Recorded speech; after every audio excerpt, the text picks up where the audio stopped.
And joining us right now is Benjamin L. Schmitt, Senior Fellow, University of Pennsylvania. Hello, and thank you very much for joining us. Good to have you.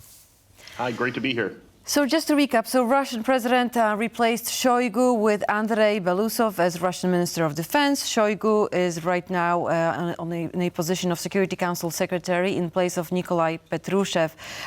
What do you make of these changes, and how significant are they?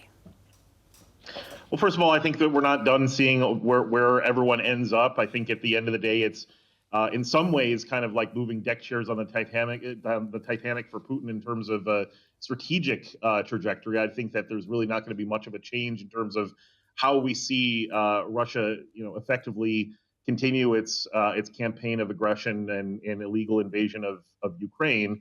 But it does share some insights, and certainly, Kremlinologists always like to look at these and see what this might mean. But the fact that Patrushev is now not the chair of the Security Council and Shoigu is in, I think that's significant. But at the same time, we'll see where Patrushev ultimately ends up. He's a very close crony of Putin, a former KGB agent as well, and very much in the same vein as Vladimir Putin, and is also a hawk on national security issues. So we'll see where he ends up. Shoigu being put there, yes, it's bureaucratically, less important of a role, even if it's technically speaking more senior level. But I think part of the reason is, Putin can't just let these guys go. They can't go off and be free and retire and go to other things in life, because it's kind of like the mafia. Once you're in terms of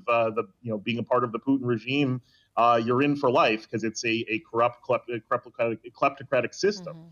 And so you basically can't let Shoigu go off and be someplace outside the government. So that's, I think, why he's ended up on the Security Council. And we can talk a little bit more about this, but I think that the fact that we now have the former economist and economy minister moving into this role and having kind of that background that is not typical of a defense minister, could be a signal that Putin not only wants some of the corruption cleaned up in the military procurement chains, but also someone that might be able to try to combat Western sanctions and technology export controls that have, to some extent, limited Russian military operations thus far in their aggression against Ukraine. Yeah, on that note, Ben, that's an interesting point here, actually. And I think this is what Dmitry Peskov, the press representative for the Kremlin, has said. I'm quoting him here, saying, "Today,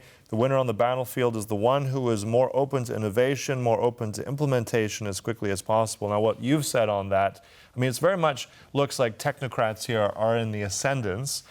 So how is this going to play out, do you think? I mean, Russia has invested billions in its military. It's on that war footing. How is this going to play out on the battlefield in Ukraine? Well, it's going to take time to see how this has direct or indirect impacts on the actual battlefield and the prosecution of the war itself. I think that Peskov's saying that we're open to more innovation. The Russian army is not typically known as an innovative structure, and I would think that sort of trend will continue. But in terms of the actual procurements of military materiel and components and technologies that are needed by the Putin regime to prosecute its war against Ukraine, I think there is a heavy chance that some of this could be bringing an economist in to try to combat technology export controls, to try to look at ways to get supply chains set up through third-party countries and through dual-use goods and imports of those to try to bolster Russia's war-fighting capability. And that's something that the Western leaders and the transatlantic community writ large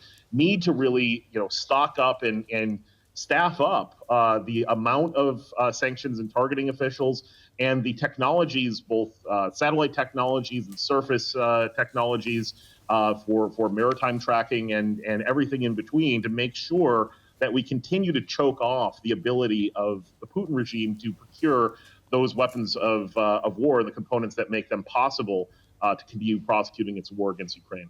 Now, speaking of sanctions, today we had a meeting of prime ministers of Estonia, Latvia, and Lithuania, and they talked about sanctioning Russia once again to hit Russia harder and Putin. Now, until now, are these sanctions working? Is Putin personally and Russia as a country really getting hit? Are they losing anything right now? Yeah, I think that there's no doubt that the sanctions have been working. I think they could have been implemented in a way that was much faster, much sooner, and have a more outsized impact in terms of the actual supply chains being disrupted for battlefield use. But I think, in terms of the macroeconomic impacts that these sanctions, especially the energy sanctions, have been able to have thus far, they're not all the way there, but they're going in the right direction. We've seen significant losses from, in particular, Russian state-owned Gazprom, who's now trying to sell off its properties in the Moscow area in a fire sale. So that's good. But again, we need to see the oil price cap coming down. We need to see significant sanctions and interdictions of ships, if necessary, that are trying to circumvent Russia sanctions on the oil front, on the Urals grade crude oil price cap regime that was set by the G7. And of course, we need the G7 itself to step up and start ratcheting down that itself. It put out an energy and environment and climate statement just 2 weeks ago in which it didn't do anything in terms of new sanctions or even calling for new sanctions on the Russian Federation. We need to be very, very aggressive in that. And again, as I said earlier, we need to staff up. Look, there's only maybe hundreds of people in the transatlantic community that are professionally focused on implementing and enforcing sanctions at the end of the day. And I think that this needs to be put up into the thousands, because if we are willing to and are focused on waging an economic statecraft offensive against the Kremlin, then we need to put as much effort into that, which can have outsized impacts on the battlefield and also in terms of degrading Russia's ability to fund the war. We need to have as much of a focus on that as we do the military aid, which of course has to keep coming, has to keep flowing, and we can't have these big gaps like we saw for the past 6 months before we get our latest tranche of support for Ukraine. So there's a lot that needs to be done on the sanctions front, on the military support front. But we can do it. And again, we need leaders looking directly to the camera and rallying the transatlantic community and rallying those we can do it indeed, people of the world to get it done. I'm going to interrupt you, apologize, but we're going to have to, on that note of optimism, as we said, we're not done yet. You said that at the beginning. We'll have to analyze it further another time. But thank you so much for all that insight, Benjamin Schmitt. Really appreciate it.